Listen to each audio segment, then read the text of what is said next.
निर्गमन के पुस्तक 28वीं अध्याय को ध्यान करें। ये अध्याय बहुत महत्वपूर्ण अध्याय कह सकते हैं। इस अध्याय में 43 वचन लिखा गया है। इस 43 वचनों में यहोवा परमेश्वर ने अपने प्रजा के लिए, अपने लोगों के लिए, अपने प्रजा के सम्मुख याजक लोग रहने के लिए हारून और उसकी पुत्रों को नियुक्त कर रहे हैं। महत्वपूर्ण विषय ये है कि उन लोग परमेश्वर को याजक होने के लिए मोस्ट इम्पॉर्टेंट, अति प्रामुख्य बात यह है कि वो लोग परमेश्वर का याजक बनने के लिए प्रतिष्ठित होना चाहिए। साधारण रूप में देखा जाएगा तो हम लोग याजक लोग मनुष्यों के लिए कहकर हम सोचते हैं, परंतु याजक उनके लिए होना है, परमेश्वर के लिए। याजक लोगों के लिए नहीं, परमेश्वर के लिए। इसलिए certain standards should be maintained. कुछ प्रामुख्य मानकों वो पाकर रहना है, वो मानकों को नियुक्त कर लेना चाहिए। उसमें प्रामुख्य चीज़ ये है कि उन लोगों का वस्त्र धारण, ये वस्त्र धारण उस व्यक्तियों को प्रत्येक रूप में दिखाई देते हैं, प्रत्येक करती है वस्त्र धारण। It is there uniform. हम लोग अलग अलग प्रकार के नौकरियों में अलग अलग प्रकार के यूनिफॉर्म्स यानी वर्दी देखते रहते हैं। पुलिस डिपार्टमेंट में डिफरेंट काइंड्स ऑफ यूनिफॉर्म्स रहते हैं। होम गार्ड को एक प्रकार का यूनिफॉर्म रहती है। Though they are using one cloth, एक ही प्रकार की रंगीन वस्त्र इस्तेमाल किए तो भी वो लोग जो इस्तेमाल करते हैं, पहनते हैं, उस वस्त्र के वजह से उन लोगों का कैडर क्या है समझ में आती है। इसलिए डिपार्टमेंट नीड्स द यूनिफॉर्म। इसलिए एक होम गार्ड को लेकर, उसके बाद कांस्टेबल को लेकर एक अलग अलग प्रकार की यूनिफॉर्म होती है। वो जो पहनते हैं उस यूनिफॉर्म के हिसाब से, यूनिफॉर्म की स्पेशलिटीज़ के वजह से ये एक कांस्टेबल कहकर कह सकते हैं। वैसे ही असिस्टेंट सब इंस्पेक्टर को एक स्पेशल यूनिफॉर्म होती है। एक स्टार चिपका के रहता है उनके यूनिफॉर्म पे। एसआई को 2 स्टार्स रहते हैं। डीएसपी को एडिशनली 3 स्टार रखे रहते हैं यूनिफॉर्म पे। और एक स्पेसिफिकेशन भी रहता है। वो जो पहनते हैं टोप, उसको उसको कुछ फ़र्क रहता है उसमें। वैसे एक एक रैंक बढ़ते समय स्टार्स बदलाव होती रहती है। कंधों के ऊपर जो हेड्स रहते हैं वो बदलते हो रहते हैं। एसपी रैंक आईपीएस लोगों को, आईपीएस वालों को एक हेड स्टार रहती है। वैसे ही एसपी से भी ऊपर डीआईजी साहब को प्रत्येक रूप में उनके टॉप पे प्रत्येक स्टार्स रहते हैं, एक्स्ट्रा रहते हैं। वैसे डिपार्टमेंट में यूनिफॉर्म के वजह से कैडर क्या है समझ में आ जाती है। वैसे ही यहाँ जो प्रधान याजक हो या याजक हो और लेवियों हो, उन लोगों को प्रत्येक रूप में पहचान के लिए एक स्टैंडर्ड यूनिफॉर्म मेंटेनेंस सेवक लोग ने परमेश्वर के याजक लोग भी करने के लिए परमेश्वर ने नियुक्त किए हैं। उसके लिए परमेश्वर ने किस विधि से बनाए हैं कहकर, सबसे पहले प्रधान याजक की वस्त्र धारण के लिए, उनकी बुलाहट के लिए, उनकी वस्त्र धारण के लिए, पहनने के लिए जो स्ट्रक्चर सब कुछ बताए थे खुदा ने। उसके वजह से क्या समझ आती है, प्रधान याजक ने 12वीं गोत्रों को अपने कंधों पे उठाते हुए न्याय के योजनाओं को, वो 12वीं गोत्रों का रिप्रेजेंटेशन उठाते हुए परमेश्वर के सम्मुख दिखता है। He is nothing but the representative of the 12 tribes. 12 गोत्रों का रिप्रेजेंटेटिव के रूप में, प्रतिनिधि के रूप में वो परमेश्वर के सम्मुख दिखना चाहिए प्रधान याजक ने। क्योंकि वो एक ही, मतलब प्रधान याजक ही केवल साल में एक बार अति पवित्र स्थान में जाएगा। इसलिए he must represent to all the Israelites and their 12 tribes. वो 12वीं गोत्रों को भी रिप्रेजेंट करना है। इसलिए वो किस प्रकार में रहना है, पवित्र बनकर रहना चाहिए, प्रतिष्ठित के रूप में होना चाहिए, वो सर पे पगड़ी बांधा हुआ जैसा रहना चाहिए। यहोवा पवित्र है कहकर जो नाम रखकर होना चाहिए। So he must be a person which linked with God and the same time with human beings. Nothing but he connects both God and man. परमेश्वर को और इंसान को, मनुष्य को संबंध बनाने वाले मध्यस्थ प्रक्रिया में वो रहने जा रहा है। इसलिए वो प्रतिष्ठित के रूप में रहना चाहिए।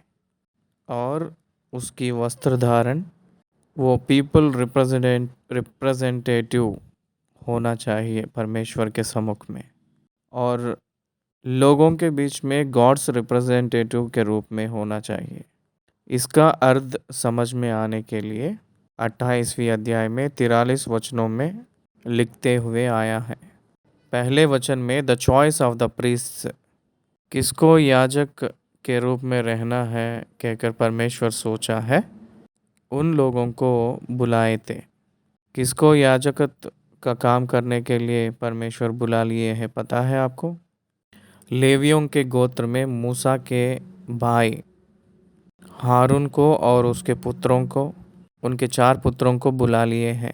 नादाब, अबीहू, एलियाजर और इरतामार। ये 4 पुत्रों को और हारून को परमेश्वर अपने खुद के लिए याजक के रूप में इन लोग रहने के लिए बुला लिए हैं। उसको मैं बाद में स्पष्टीकरण करूँगा, वर्णन करूँगा। पहले वचन में ये लिखा गया है। दूसरी वचन से लेकर चौथी वचन तक हारून का सिलाने के लिए प्रत्येक रूप में प्रतिष्ठित वस्त्र के बारे में वर्णन किया गया है। उसमें 6 प्रकार के प्रत्येक वस्त्र को इस्तेमाल करते हैं। उसमें पहला वाला breast plate, ephod, robe, braided coat, mitre and girdle. Hindi में हम देखेंगे तो देखिए, सीनाबंद और एफोद और बाघा, चारखाने का अंगारका, पगड़ी और कमरबंद। ये पूरा उसमें इस्तेमाल करने वाले चीज़ों जैसे। चौथी वचन में हम लोगों को इस वस्त्र के 4 प्रकार की वस्त्र के बारे में वहाँ दिख रही है। उसके बाद 5वीं वचन से लेकर 14 वचन तक ये फोद के बारे में और सोने और नीले, बैंगनी और लाल रंग वाले और बटी हुई सूक्ष्म सनी वाले कपड़े के हो, ये फोद के बारे में लिखा गया है। इसलिए ये फोद और उसको रहने वाले सर घुसने के लिए जो बाग, उसके बारे में भी लिखते हुए आए हैं। उसके बाद 15वीं वचन से लेकर 29वीं वचन तक न्याय सीनाबंद या चपरस कहते हैं। इंग्लिश में द ब्रेस्ट प्लेट कहते हैं। द ब्रेस्ट प्लेट सीने पे लगाने वाले न्याय का एक प्लेट। इसको किस प्रकार के रूप में निर्माण करना है, बनाना है? चारों तरफ चौकर, उसकी लंबाई और चौड़ाई एक एक बित्ते की होना चाहिए। इसी मेजरमेंट से इसको बनाना है, ब्रेस्ट प्लेट कहते हैं। इसके ऊपर 12 प्रकार की 4 पंक्ति के रूप में मणि को झाड़ना, वो किस प्रकार के ऑर्डर में रहना है उसके बारे में भी बताते हुए आए हैं। उस ऑर्डर में लिखा हुए 12वें गोत्र लोग क्रम रूप में उनके पैदाइश का क्रम के हिसाब से उनके नाम, सारे नाम उस मणि के ऊपर लिखवाना है कहकर बता रही है। उसके बाद हम लोगों को 30 वचन से लेकर ऊरीम और तुमीम एक प्रत्येक रूप में दो प्रकार की पत्रों को ऊरीम तुमीम, ये जो ऊरीम तुमीम है ये न्याय का योजना को इनसाइड, अंदर रखने के लिए वो 2 पत्रों को नियुक्त करना है कहकर बता रही है। 31वीं वचन से लेकर 29वीं वचन तक हम लोगों को रोप ऑफ द एफोद, एक बुनी हुई कोर से इसको बनाना है। चौके सोने की एक पट्टी भी बनवाना है। ये हमको लिखाया जा रहा है। रोप ऑफ द एफोद के बारे में 35वीं वचन तक लिखा गया है। उसके बाद सर के ऊपर लगाने वाले पवित्र मुकुट के बारे में 36 वचन से बता रहा है। फिर चौके सोने की एक पट्टी बनवाना और जैसे छापे मैं वैसे ही उसमें ये अक्षर खोदे जाए, अर्थात यहोवा के लिए पवित्र, और उसे नीले फीते से बांधना है। फीते से बांधना है, वह पगड़ी के सामने के हिस्से पर रहे। तो इसके बारे में यहाँ लिखा गया है। 36 वचन से लेकर 38 वचन तक लिखा है। ऐसे प्रधान याजक के वस्त्र के बारे में बताया गया है। उसके बाद 29वीं वचन से लेकर 43 वचन तक उसके पुत्रों ने, याजक अलग है और प्रधान याजक अलग है, ये बात याद रखना है। प्रधान याजक ने अति पवित्र स्थान, परम पवित्र स्थान में बलि को करने के लिए बलि हुआ लहू को लेकर परमेश्वर के सम्मुख जाने के लिए योग्य है। केवल वो एक ही प्रधान याजक ने पवित्र स्थान में काम करने के लिए उसकी पुत्रों को नियुक्त किया गया है, 4 लोगों को। वो पुत्रों ने किस रीति से प्रतिष्ठित होना चाहिए, उनके पुत्रों की वस्त्र धारण कैसे सिलना है, वस्त्र कैसे सिलना है कहकर 29वीं वचन से लेकर 43 वचन तक लिखा गया है।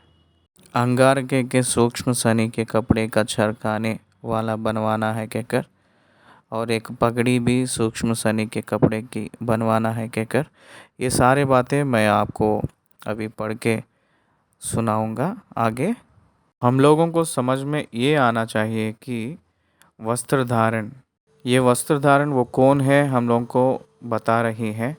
वो लोग उन लोगों को दिया गया विधि के बारे में हम लोगों को समझा रही है। उन लोगों को दिया गया अथॉरिटी, उन लोगों का अधिकार कौन सी प्रकार की अधिकार है वो दिखा रही है। उन लोगों की नेचर ऑफ जॉब दिखा रही है। वो लोग करना क्या है उसके बारे में भी बता रही है। वो लोग कौन है और क्या करना है वो भी बता रही है। वो लोग किसके सम्मुख हैं, वो लोग किसके लिए हैं, ये पूरे बताती है समाचार वो वस्त्र ने।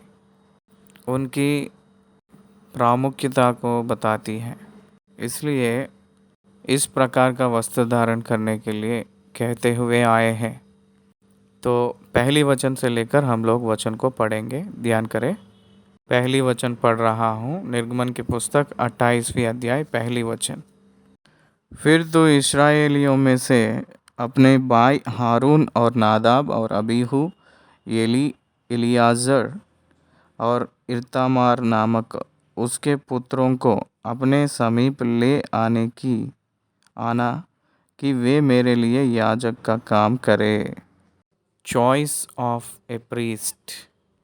देखिए परमेश्वर ने यहाँ वो खुद हारून को और उसके पुत्रों को बुला ले रहा है। कुछ विषयों को यहाँ हम लोग पहचानना है। मूसा को परमेश्वर आज्ञा दे रहा है, उनके पास हारून को और हारून के पुत्रों को, इसका मतलब मूसा के भाई को और मूसा के भाई के पुत्रों को, वो 4 लोगों को बुलाने के लिए कह रहे हैं। क्यों? इसमें आप देखेंगे तो इस अपॉइंटमेंट में हारून और हारून के पुत्रों के इन्वॉल्वमेंट नहीं है, यानी भागीदारी कह सकते हैं या शामिल नहीं है। Disappointment by God made himself. परमेश्वर के ओर से नियुक्त किया गया हुआ नियम ये है। आप एक बार गौर से ध्यान देंगे तो परमेश्वर जो कह रहे हैं वो बात मूसा से, मुझे याजक होने के लिए, God the holy priests. Why? क्यों? यहाँ कुछ विषय बताए के बाद में हम आगे बढ़ेंगे। परमेश्वर ने मनुष्यों को अपने स्वरूप के अनुसार अपनी समानता में बनाए हैं कहकर उत्पत्ति के पुस्तक पहली अध्याय का 26 वचन बताती है। मनुष्यों को परमेश्वर ने बनाए के बाद में मनुष्य ने पाप किया था। उत्पत्ति के तीसरी अध्याय में मनुष्य ने पाप किया है कहकर लिखा गया है। मनुष्य पाप किए सो जब परमेश्वर शिक्षा ना देकर परमेश्वर ने मनुष्य को क्षमा किया है। मनुष्य को उसके पाप के वजह से जो प्रतिफल मिलना है, वो प्रतिफल मृत्यु है, उसमें से बचाने के लिए परमेश्वर को एक योजना है। मनुष्य को निर्माण ना करने से पहले ही मनुष्य के पतन को जानने वाला परमेश्वर, मनुष्य के हार को जानने वाला परमेश्वर, मनुष्य के उद्धार के लिए एक योजना को इस सारी जग का बुनियाद ना डालने से पहले ही परमेश्वर नियुक्त किए हैं कहकर एफीसी के पत्री में पहली अध्याय का 6वीं वचन से बताया गया है। इसलिए मानव के मुक्ति के लिए परमेश्वर ही उसके निमित्त अपने खुद के लिए, अपने प्रजा के रूप में, अपने योजना के अनुसार, अपने निर्णय के अनुसार परमेश्वर ने अपने खुद के लिए मनुष्यों को नियुक्त किए गए हुए, उनके निर्णय के वजह से हिसाब से, उनके निर्णय के अनुसार परमेश्वर क्या कर रहा है? परमेश्वर मनुष्यों के लिए एक रक्षक भेजने के लिए, देने के लिए इच्छा किया था। उस रक्षक के लिए, उद्धारकर्ता के लिए यीशु मसीह को भेजा था। इसलिए यीशु मसीह ने सारे मनुष्यों के लिए परमेश्वर के सामने according to the standards of God, परमेश्वर की मानवा के हिसाब से, परमेश्वर के बात के हिसाब से, परमेश्वर के वचन के मूल्य के हिसाब से, उनकी प्रायश्चित के लिए वो खुद लहू को त्याग करना पड़ता है। एक प्रधान याजक उसकी स्वयं लहू से परमेश्वर के सम्मुख खड़े होकर लोगों की पापों के लिए प्रायश्चित करके दिखाना है। That is the concept of God. वो ही परमेश्वर का उद्देश्य है। उसको समझने के लिए इस मिलाप वाली तंबू को, हारून को और उसके पुत्रों को परमेश्वर नियुक्त किया है। यीशु मसीह ने परमेश्वर के सामने क्या करने जा रहा है? क्रूस पर अपने लहू को त्याग करके उस लहू को परमेश्वर के सम्मुख में पेश करेगा, प्रेजेंट करेगा। उसको रिप्रेजेंट करते हुए याजक लोगों को परमेश्वर नियुक्त करेगा, नियुक्त किया है। इसलिए इस स्थापन में मानव का कोई भी भागीदारी नहीं है। मनुष्य का प्रार्थना नहीं है, मनुष्य का पिटिशनिंग नहीं है, मनुष्य का यादगार नहीं है। परमेश्वर ही नियुक्त किया है। God called himself, no choice, it is God's choice. इसलिए हम लोग देखेंगे तो हारून और उसके पुत्रों को परमेश्वर ही याजक के रूप में रहने के लिए बुला लिया है। परमेश्वर के लिए याजक के रूप में रहने के लिए वो बुला लिया है। To fulfil his purpose, to fulfil his plan for people. लोगों के लिए परमेश्वर की योजना को पूरा करने के लिए परमेश्वर नियुक्त किया गया हुआ लोग ही याजक। They represent Jesus Christ. यीशु मसीह का याजकत्व को लोगों को दर्शाते हुए ये लोग याजक के रूप में रहने जा रहे हैं। इसलिए परमेश्वर की मानवा के लिए हिसाब से एक निर्दोष का लहू दोष के लिए देना पड़ेगा, निपटाना पड़ेगा कर्जा। ये पूरा होने के लिए यीशु मसीह के ओर से ये दर्शन पूरी होने के लिए पूरी होती है। इसलिए उसको समझ में आने के लिए पुराना नियम में to understand the gospel giving by God, परमेश्वर सुसमाचार मनुष्यों को दे रहा है। वो ये है कि पाप के वजह से आप लोग मरने का ज़रूरत नहीं है। परमेश्वर नियुक्त किया गया हुआ मार्ग जो मसीह के ओर से विश्वास के वजह से अग्नि का भट्टी, आग की भट्टी से पार करते हुए फिर जो आदन की वाटिका में जो हम लोग खो लिए हैं उसको फिर हम लोग उस अधिकार को, वो महिमा को, वो प्रभाव को फिर पृथ्वी पे हम लोग महसूस करते हुए खुशी से, आनंद से जीने के लिए और मौत के बाद, मृत्यु के बाद वो लोग निरंतर राज्य में उन लोग पहुंचना है कहकर परमेश्वर के साथ निरंतर रहने के लिए परमेश्वर ने उन लोग के लिए निवास स्थान बना रहा है कहकर एक परम सत्य की बात जानने के लिए इस याजकों को यीशु मसीह के आगे इन लोगों को नियुक्त कर रहा है। It's very important. इसलिए इन लोगों को बुलाने के लिए कहे थे, 4 लोगों को बुला लो, उन लोग मुझे याजकत्व करेंगे, याजक का काम करने के लिए मेरे लिए। It is my part of work. वो लोग जो याजक का काम जो है वो मेरे काम का हिस्से में है, मेरे काम में भाग है। बाकी सारी धर्म को हम देखेंगे तो पुरोहित का काम करने वाले हो या परमेश्वर के लिए यादगार का यज्ञ करने वाले हो, लोगों के नेता लोग हो, they are the people representatives. But in the Bible indicates they are the representatives of God. They are the representatives of God. वो लोग परमेश्वर की प्रतिनिधि के रूप में परमेश्वर की सेवा करने जा रहे हैं। इसलिए गॉड्स मिनिस्ट्री कॉल, परमेश्वर की सेवकाई के लिए बुलाहट पाए हुए लोग परमेश्वर के लिए काम करेंगे। They are working for the government of God so that the maintain by the government of the heaven. They are maintained by the government of the heaven. स्वर्गलोक राज्य के परमेश्वर के अधीन रहकर अधिकार के नीचे रहकर काम करेंगे, उसकी मानवा के हिसाब से वो लोग काम करेंगे। वो लोग इस दुनिया के संबंधित वाले नहीं हैं। वो लोग जो कर रहे हैं काम, वो इस दुनिया की काम नहीं है, दुनिया का संबंधित का काम नहीं है, परमेश्वर का संबंधित का काम है, स्वर्गलोक का संबंधित का काम। उसकी योजना को वो लोग पूरा करते हैं। इसलिए देवर पोजिशन्ड इन गॉड, परमेश्वर में वो लोग स्थिरत्व होकर रहते हैं।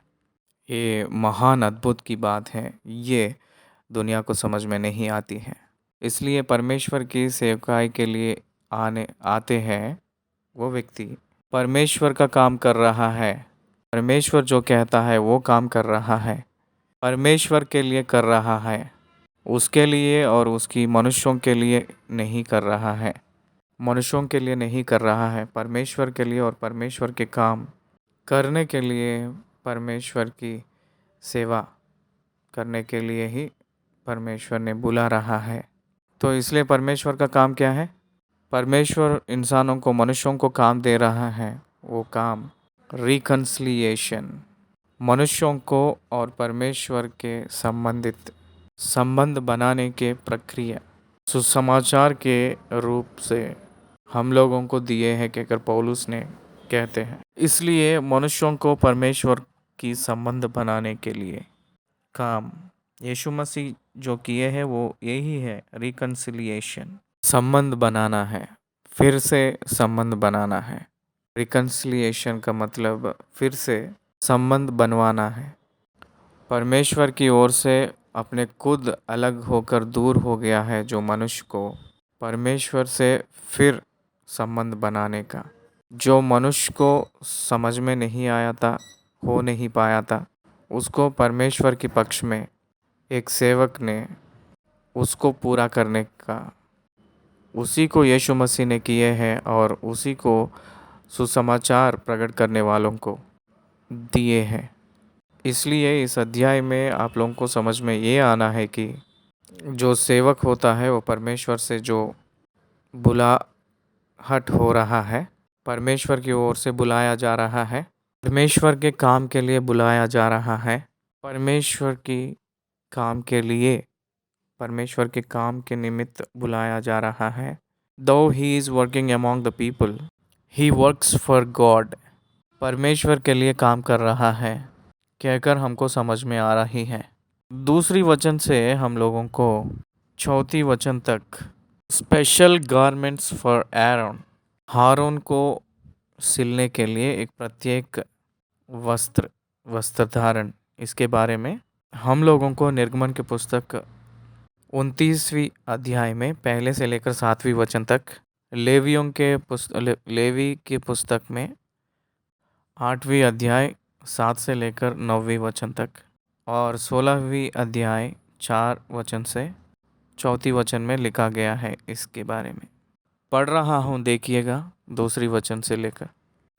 और तू अपने भाई हारून के लिए वैभव और शोभा, देखिए वैभव और शोभा के निमित्त पवित्र वस्त्र बनवाना है। पवित्र वस्त्र का मतलब है कि इसको और कोई नहीं पहनना है। ये जो स्थिति, जो पोजीशन किसको रहता है, केवल वो ही उसको पहन सकते हैं। देखिए कोई भी एक व्यक्ति ने जो अधिकार ना रहकर पुलिस का वर्दी, यूनिफॉर्म पहनकर विधियों को पालन करने के लिए जाएगा तो उसको अरेस्ट करेंगे, क्योंकि वो नियुक्त नहीं किया गया था उस काम के लिए। इसलिए वस्त्र धारण करने से वो व्यक्ति अंगीकार का योग्यता नहीं हो सकता है। व्यक्ति को अंगीकार हुए के बाद में ही उसको वस्त्र दिया गया है, लेकिन वस्त्र के वजह से व्यक्ति को नियुक्त नहीं किया गया था। First God selected person, then he gave the dress, the uniform to him.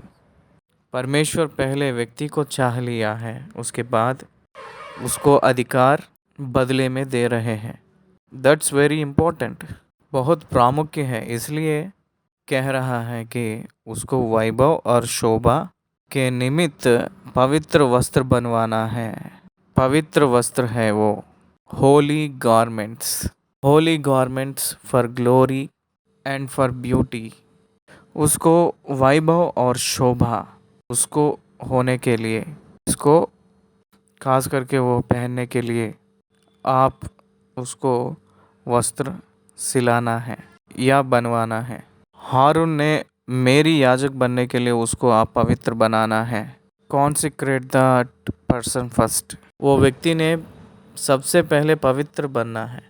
परमेश्वर के काम के लिए सबसे पहले वो प्रत्येक होना है, अलग होना है और पवित्र बनना है, प्रतिष्ठित होना है। बहुत प्रामुख्य की चीज़ है। That fellow is not an ordinary one, he is on the mission of the God.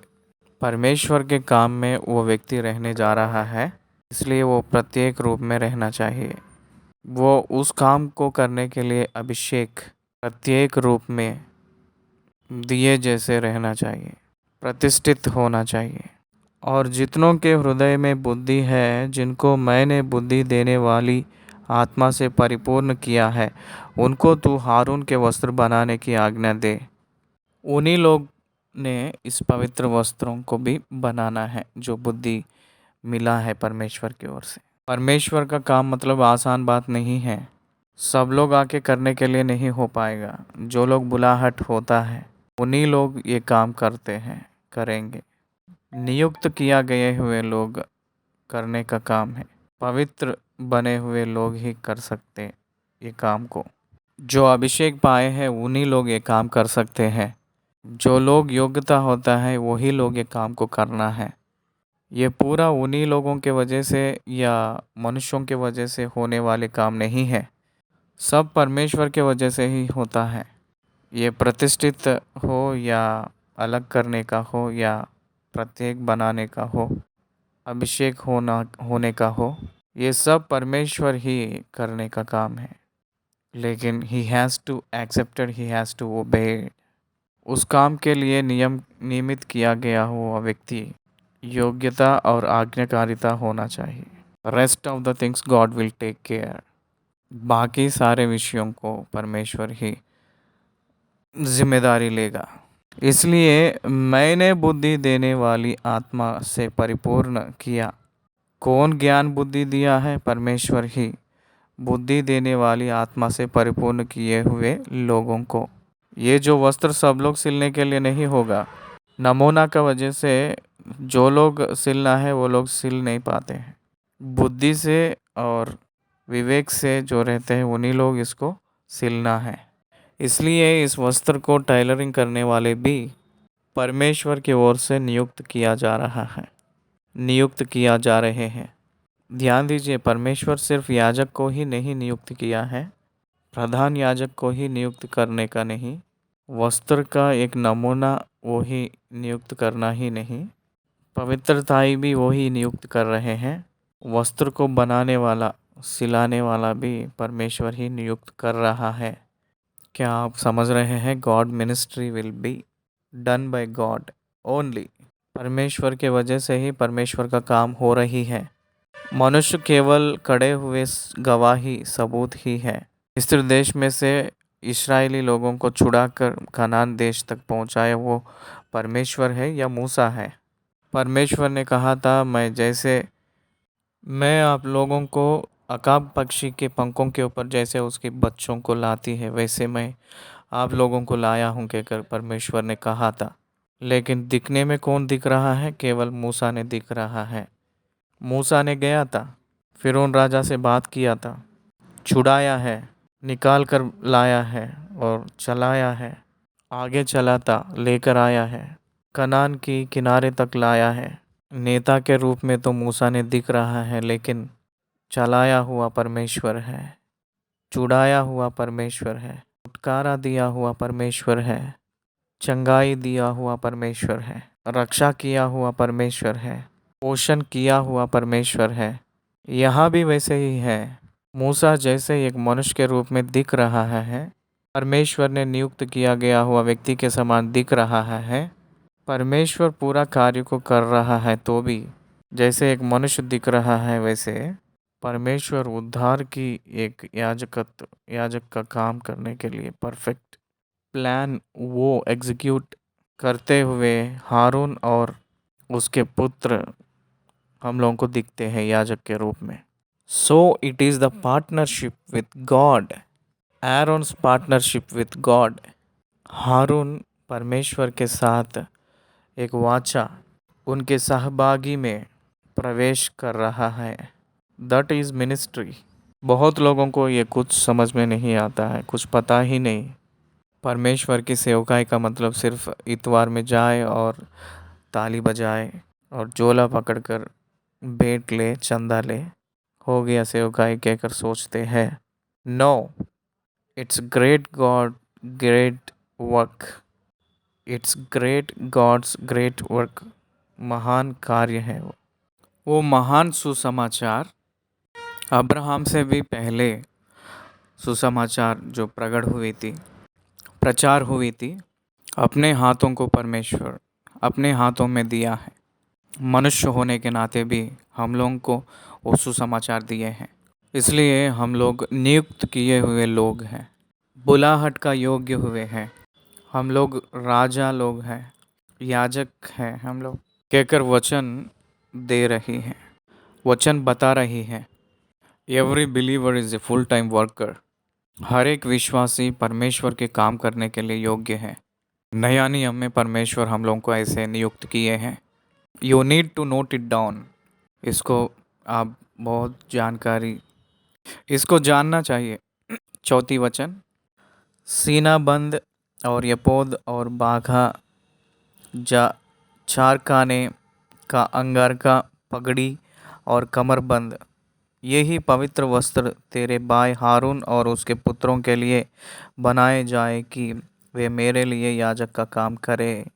देखिए, सीना बंद, एफोद, बागा, चार काने का अंगार का पगड़ी और कमरबंद। 6 डिज़ाइंड आर्टिकल्स, 6 प्रत्येक रूप में नियुक्त किया गया हुआ वस्तु, ये लोग सिलना है। हारून और उसके पुत्रों के लिए बनाए जाए कि वे मेरे लिए याजक का काम करें। याजक लोगों के लिए भी ये सिलना है, बनवाना है। 5वीं वचन, और वे सोने और नीले और बैंगनी और लाल रंग का और सूक्ष्म सनी का कपड़ा ले। सोने और नीले, बैंगनी और लाल रंग के कपड़े का और बटी हुई सूक्ष्म सनी के कपड़े का बनाए, जो कि निपुण कढ़ाई के काम करने वाले के हाथ का काम हो। देखिएगा, निपुण कढ़ाई के काम करने वाले के हाथ का काम। एफोद को प्रत्येक रंगीन का धागे को लिया है। नीले, बैंगनी और लाल रंग के कपड़े, लाल रंग, सूक्ष्म सनी के, ये 4 रंग भी यीशु मसीह को ही दर्शा रहे हैं, दैविक रूप को दर्शा रही हैं, दैविक योजना दर्शा रही हैं। वो रंग को लेने के लिए कहे थे। प्रेरितों के काम 3 अध्याय का पहली वचन में कहते हैं, पौलुस ने कहते हैं कि अपना प्रेरित और प्रधान याजक जो यीशु मसीह कहकर कहता है, यीशु मसीह भेजा गया हुआ व्यक्ति है, प्रेरित और प्रधान याजक भी है। The real and final high priest Jesus Christ. हारून के पीढ़ी में से जब तक यीशु मसीह नहीं आया तब तक प्रधान याजक लोग आते ही गए थे। उन सब लोगों के अंदर कुछ कमी है, लेकिन यीशु मसीह के अंदर कोई भी कमी नहीं है। वो प्रधान याजक भी है। वो सब लोग उन लोग के लिए, उनके खुद की पापों के लिए पश्चाताप करते हुए परमेश्वर के सम्मुख गए हैं। लेकिन यीशु मसीह अपने खुद के लिए पश्चाताप करने का ज़रूरत नहीं है। वो प्रजा के लिए ही पश्चाताप के लिए अपने खुद की लहू को त्याग किए हैं। वो निष्पाप का प्रधान याजक है। परमेश्वर नर बनकर प्रधान याजक के रूप में इस धरती पे आए हैं। इसलिए यशायाह नबी के पुस्तक 53 अध्याय में लिखता है 10वीं वचन में, तो भी यहोवा को यही बाया कि उसे कुचले, उसी ने उसका रोग कर दिया। जब वह अपना प्राण दोष बलि करे तब वह अपना वंश देख नहीं पाएगा, वह बहुत दिन जीवित रहेगा। उसके हाथ से यहोवा की इच्छा पूरी हो जाएगी। वह अपने आप को दोष बलि का जैसा बलि कर लिए हैं। कोई भी नहीं, अपने आप खुद वो बलिदान हो गया है, ही हिमसेल्फ। इसलिए प्रधान याजक के रूप में सिर्फ यीशु मसीह ही योग्यता पाया हुआ व्यक्ति है। छठवीं वचन फिर से, वे एफोद को सोने और नीले, बैंगनी और लाल रंग के कपड़े का और बटी हुई सूक्ष्म सनी के कपड़े का बनाए, जो कि निपुण कढ़ाई के काम करने वाले के हाथ का काम हो। ये चार रंग यीशु मसीह को ही दर्शा रही हैं। नीले वो आकाश, बैंगनी रॉयल को दिखा रही हैं, रेड ब्लड उनकी लहू, वाइट होलीनेस, सूक्ष्म सूक्ष्म सनी वाइट होलीनेस पवित्रताई। सातवीं वचन, वह इस तरह से जोड़ा जाए कि उसके दोनों कंधों के सिरे आपस में मिले रहे।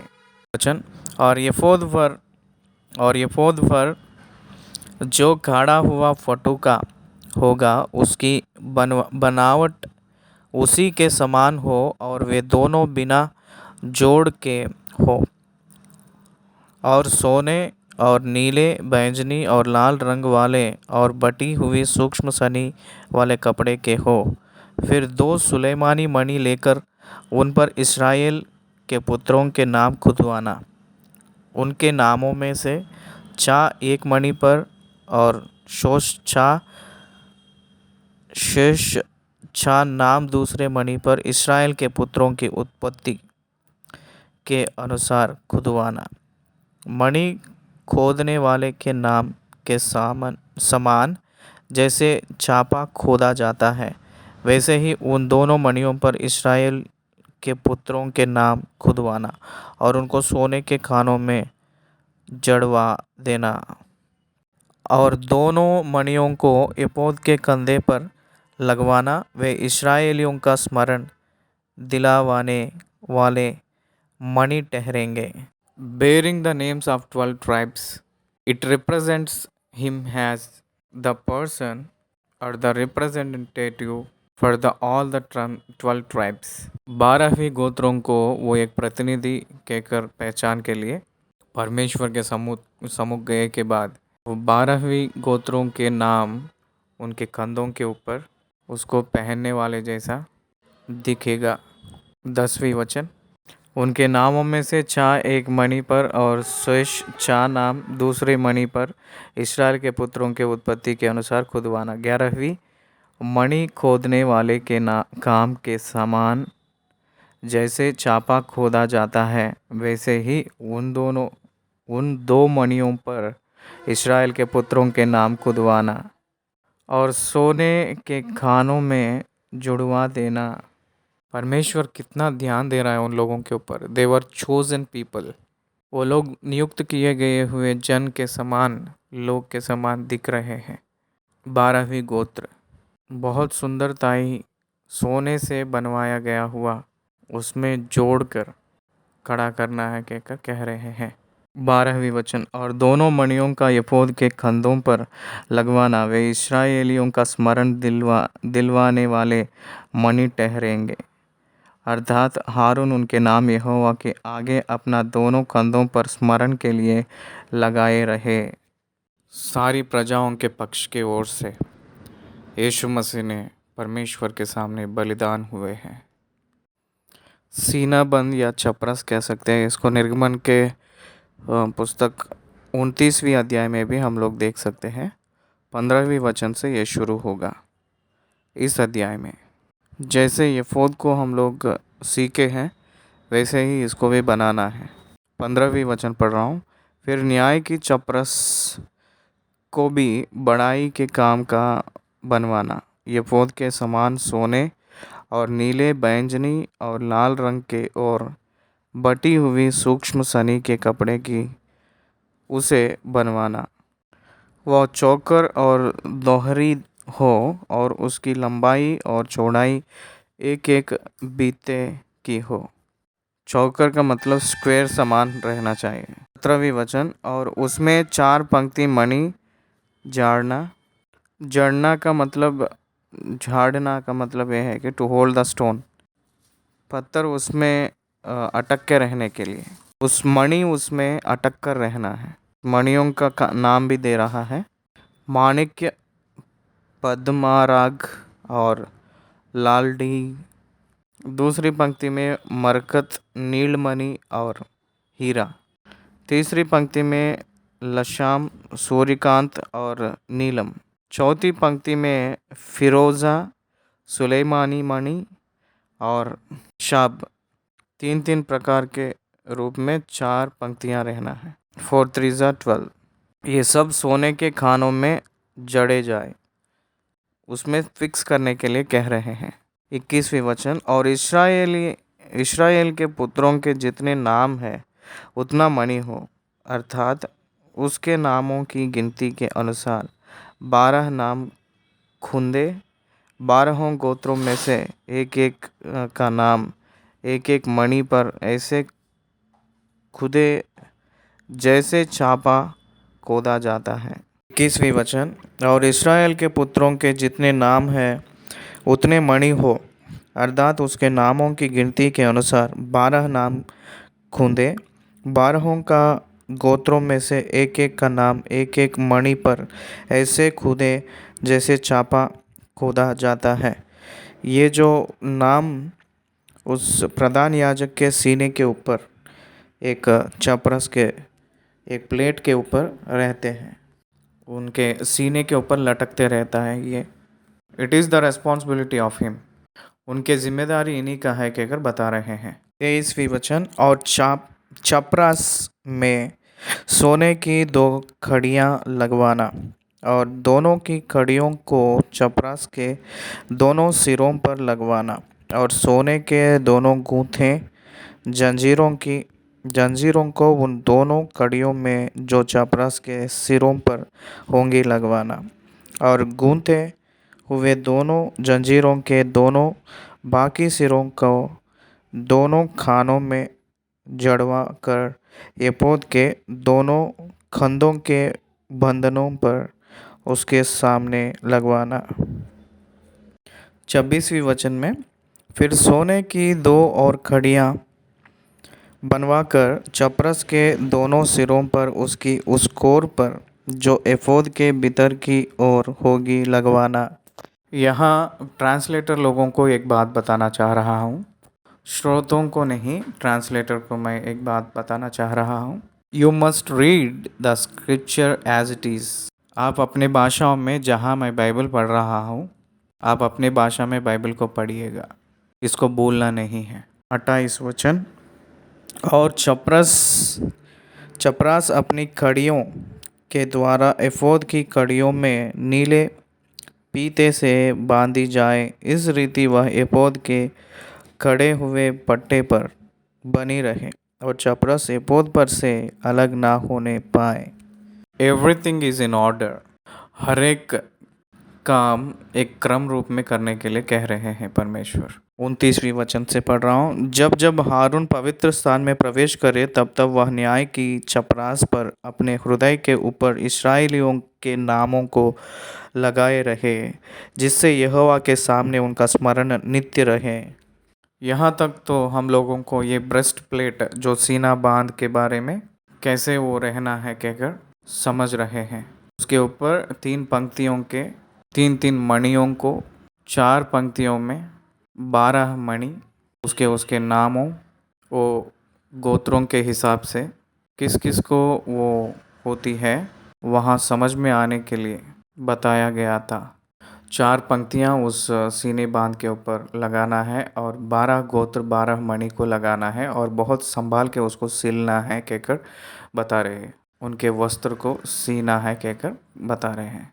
तो 31 वचन से लेकर ऊरीम तुमीम के बारे में लिखा है। ये ऊरीम तुमीम क्या है? ये ऊरीम तुमीम के मतलब ये है कि न्याय के समय इस्तेमाल करने वाले हैं, न्याय के समय इस्तेमाल करने वाला चीज़। ये ऊरीम और तुमीम दोनों प्रत्येक पत्थर कहा जाते हैं। इसको पाप के समय जब न्याय करते हैं उस समय परमेश्वर उसको सीने बांध के अंदर जो प्रधान याजक पहनता है इसको जलाते हैं, रोशनी देता है। जब वो तुरंत चमकती है, जलती है, उस समय वो प्रूफ के समान रहती है, वो जजमेंट देने के लिए, न्याय देने के लिए। इसलिए परमेश्वर सब कुछ जानता है, मनुष्य कुछ नहीं जानते हैं। तो इसलिए एक न्याय को करने के लिए, एक न्याय अच्छे सच्चा न्याय करने के लिए स्पेशल लाइटिंग स्टोन्स को इस्तेमाल करके न्याय करने के लिए प्रधान याजक को परमेश्वर दे रहा है। Just like our fourth umpire. Cricket में हम लोगों को फोर्थ एम्पायर रहता है। First umpire, second umpire and third umpire. First umpire रहता है, सेकंड एम्पायर रहता है, थर्ड एम्पायर रहता है और फोर्थ एम्पायर भी रहता है क्रिकेट में।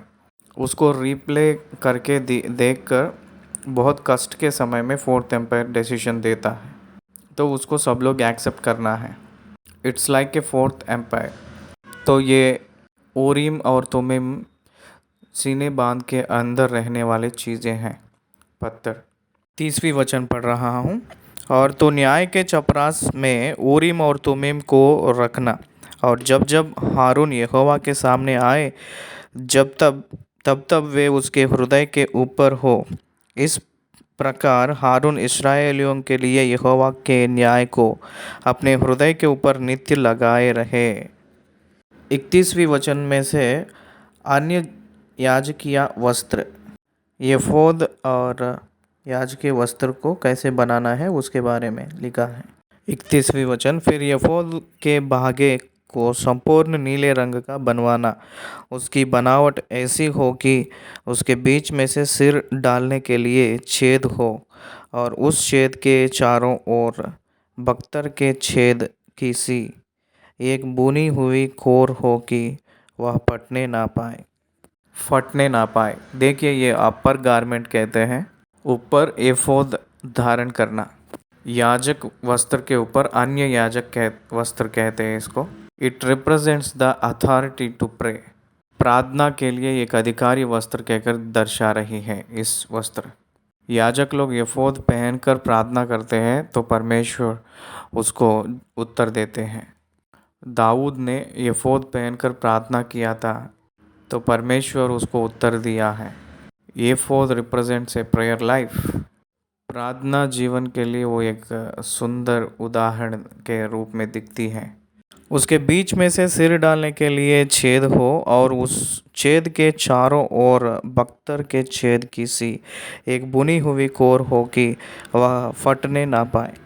33 वचन, उसके नीचे वाले घेरे में चारों ओर नीले, बैंगनी और लाल रंग के कपड़े के अनार बनवाना, और उसके बीच बीच चारों ओर सोने की घंटियां लगवाना।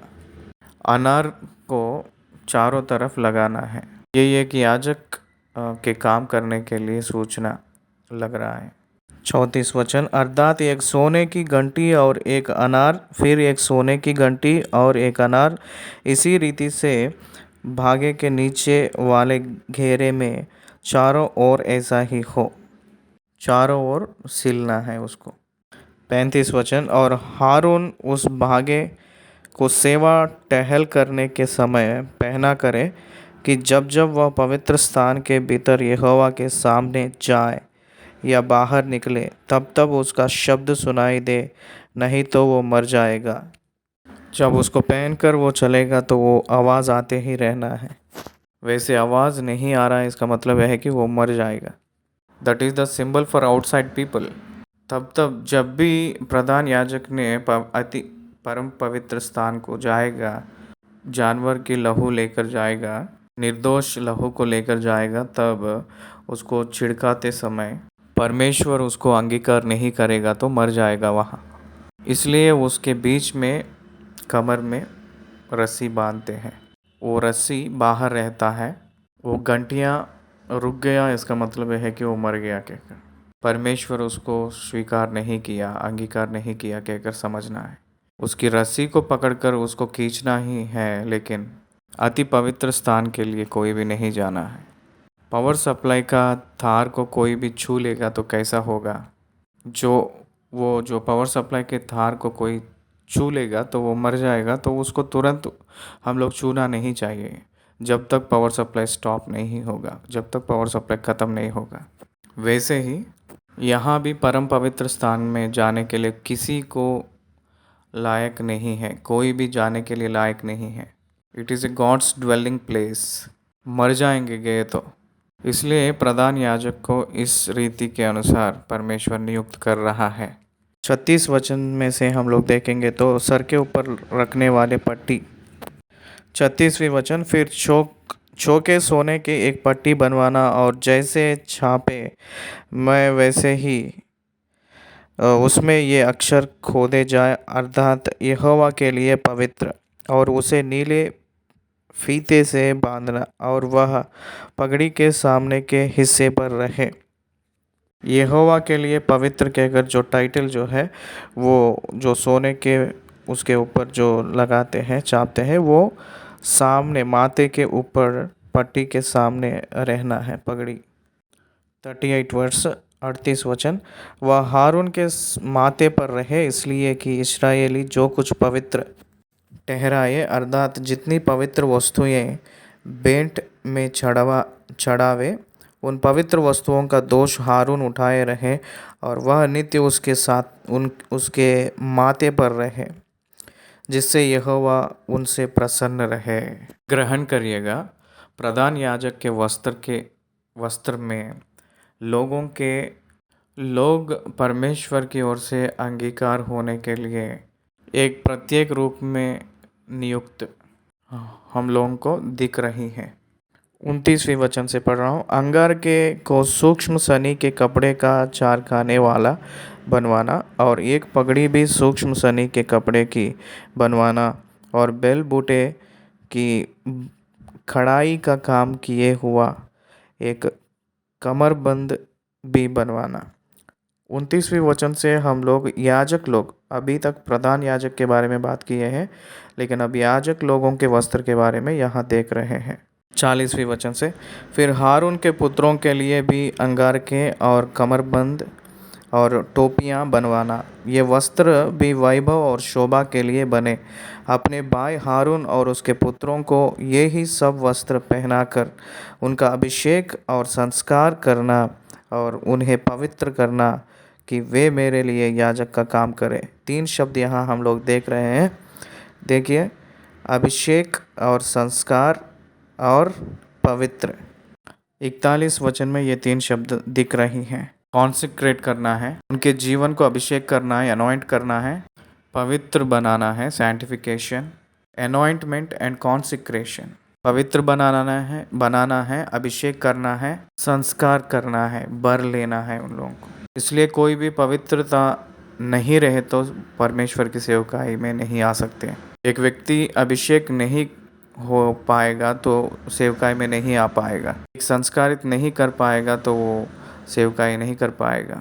अगर ऐसा ही वो कर रहा है तो वो रॉन्ग पर्सन होगा, वो नियुक्त नहीं किया हुआ व्यक्ति होगा। ऐसे ही वो काम करेगा तो वो नष्ट में चले जाएगा, नष्ट हो जाएगा। He was not accepted. वो अंगीकार हुआ व्यक्ति नहीं है, याद रखिए। He will not be accepted. वो अंगीकार नहीं हुआ। इसलिए परमेश्वर की सेवकाई का मतलब पवित्रताई के साथ करने का काम है, अभिषेक पाकर करने वाली काम है। परंतु यहाँ अभिषेक हो या पवित्रताई हो या संस्कारिक हो, कौन करेगा? It is the work of the Holi spirit. मूसा जो भी कर रहा है वो नया नियम में पवित्र आत्मा करेगा। पवित्र आत्मा आपको पवित्रताई करेगा, पवित्र बनाएगा। पवित्र आत्मा आपको अभिषेक करेगा। पवित्र आत्मा आपको प्रतिष्ठित करेगा, यानी संस्कार करेगा परमेश्वर की सेवकाई के लिए। It is the position of the Holi Spirit to act upon you. परमेश्वर आपको वैसे तैयार करेगा। 42 वचन, और उनके लिए सनी के कपड़े की चौगायाँ बनवाना है, चांगियाँ बनवाना जिनसे उनका तन डाफ रहे, वे कमर से जंग तक की हो। 43 आयत, और जब जब हारून या उसके पुत्र मिलाप वाले तंबू में प्रवेश करे या पवित्र स्थान में सेवा टहल करने को वेदी के पास जाए, तब तब वे उन जांघिया को पहने रहे ना हो कि वे पापी ठहरे और मर जाए। यहाँ हारून के लिए और उसके बाद उसके वंश के लिए भी सदा की विधि ठहरे। इन्हीं लोगों के नहीं, इसके बाद वंश के लिए भी ये सदा विधि है। जब तक यीशु मसीह आएगा नहीं तब तक याजक हो या प्रधान याजक हो, यही विधि है। इसी को करना है, इसमें कुछ बदलाव नहीं है। ये पीढ़ियों से पीढ़ी तक करते हुए आना है। हारून के परिवारों में से ही प्रधान याजक आना है, लेवियों के अंदर से ही याजक आना है। इसमें कुछ बदलाव नहीं है। 12 गोत्रों में से कोई भी परमेश्वर की सेवकाई करने के लिए नहीं होगा। ये सारे लोगों के पक्ष में, सारे लोगों के ज्येष्ठ लोगों के पक्ष में से परमेश्वर प्रत्येक रूप में लेवियों को नियुक्त कर लिया है। लेवियों ही इस सेवकाई को करना है। केवल लेवी लोग ही इस याजक का काम करना है। लेवी लोग परमेश्वर का संपत्ति है। इन लोगों को प्रत्येक रूप में कनान देश में संपत्ति नहीं है। They don't have any private assets. God is their asset in everything. परमेश्वर ही उनके स्वास्थ्य, उनकी संपत्ति है। उनको संपत्ति का ज़रूरत नहीं है। परमेश्वर के पक्ष में और विश्वासी के पक्ष में रखा गया हो एक नमूना। लेवी के पक्ष में परमेश्वर नियुक्त कर रहा है। पहला, पवित्र बनना। दूसरी, अभिषेक करना। तीसरा, संस्कारिक होना, बुलाहट पाना। ये पूरा परमेश्वर की ओर से ही होगा। एक व्यक्ति उद्धार पाया है, इसका मतलब वो मनुष्यों की ओर से नहीं होगा, परमेश्वर की ओर से ही होगी। एक मनुष्य यीशु मसीह को अंगीकार करना है तो पवित्र आत्मा से ही संभव होगा। मनुष्य के इच्छा से नहीं। बदलाने के लिए कोई भी कोशिश करेगा वो किसी से नहीं हो पाएगा। It is the work of the God and Holi spirit. परमेश्वर और पवित्र आत्मा से ही ये कार्य होगा। यीशु मसीह उद्धार के लिए सारे योजना तैयार रखे हैं।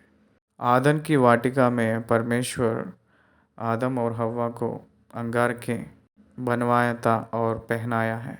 बनवाया पिता परमेश्वर है, बनाया है वो पुत्र खुदा है, पहनाया है वो पवित्र आत्मा खुदा है।